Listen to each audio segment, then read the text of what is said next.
the bullet projectile that links the accused to the murder of Senzo Meyiwa came under sharp focus in court yesterday. It's said to have been recovered in the Khumalo home in Vosloorus on Sergeant Thabo Mosia's second visit to the crime scene. Mosia has been facing tough questions around how he gathered evidence on the day Meyiwa was killed. Our reporter Linda Mnisi is once again outside the High Court in Pretoria and joins us live.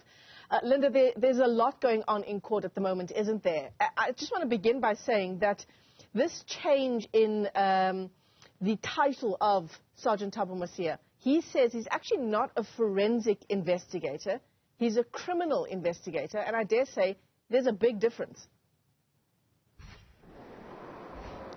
Absolutely, Michelle, and you will remember that in court he's often been referred to as a forensics expert, and he himself at some point saying that he collected evidence as the expert here and not necessarily following what Brigadier Philani Ndlovu was showing him. So yesterday, the state, or rather the defense, Advocate Mshololo, who's representing accused number 5, going basically into his qualifications and experience in terms of, what he has managed to do and obtain.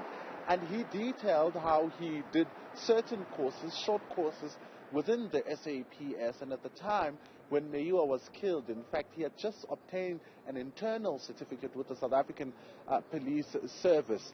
That certificate was a certificate of being a criminalistic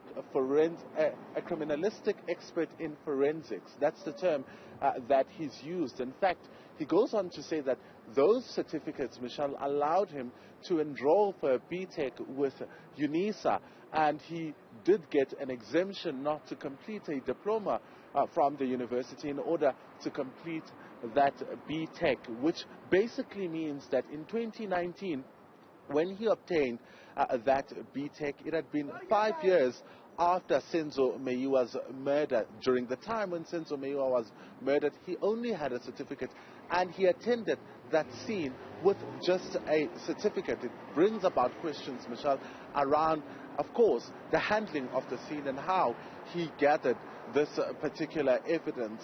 The defense saying here that it's quite clear that Mosia was not qualified when he attended to this particular scene, but of course he objected, saying that at the time he had a bit of experience dating back to 2008 because he had been attending criminal scenes and of course doing the work. So the experience was there. It's just the qualification at the time that was not there. Saw him double down, now calling himself a criminalistic expert in forensics, and saying that he was wrongly mentioned in court, or the title that was used to describe him was in fact wrong all along. I mean, Linda, the family of Senzo Meyiwa, they've obviously been watching the trial very, very closely. They're seeing all of this unfold. Thabo Mosia's days-long cross-examination, his time on the stand as well being watched by the family, and strong words coming from Senzo Meyiwa's family saying that they believe the 5 accused are being used as scapegoats.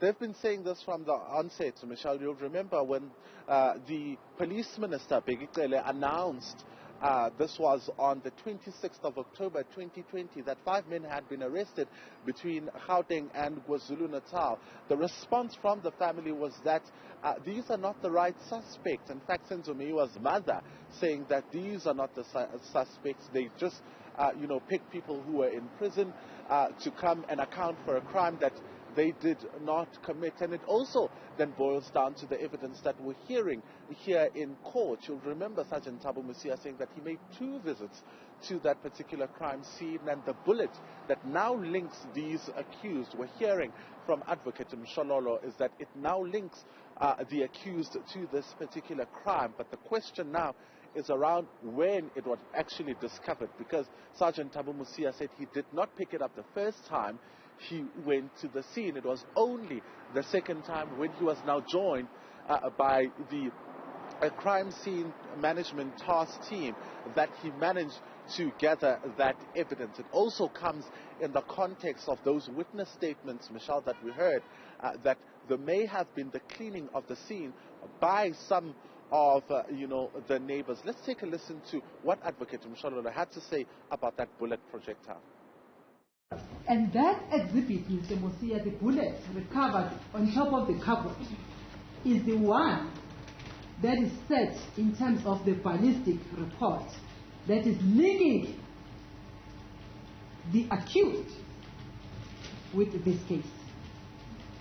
Even if you don't know the results of the ballistic, but I'm now telling you to say the very same bullet that we are talking about, that was recovered under the circumstances I've just referred you to, is the one that is set to be linking the accused with this matter.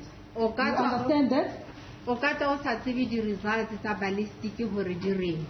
Empa wa o tsebisa he hore ka baka la di results tseo tsa ballistic tsa bullet, hloya bullet e fumane hodima carbon e hothing ke yona e amahanyang baqosuwa bana le tlolo molao e. I understand that.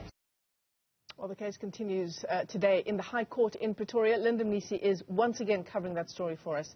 Thanks very much, Linda, for joining us ahead of the proceedings kicking off today.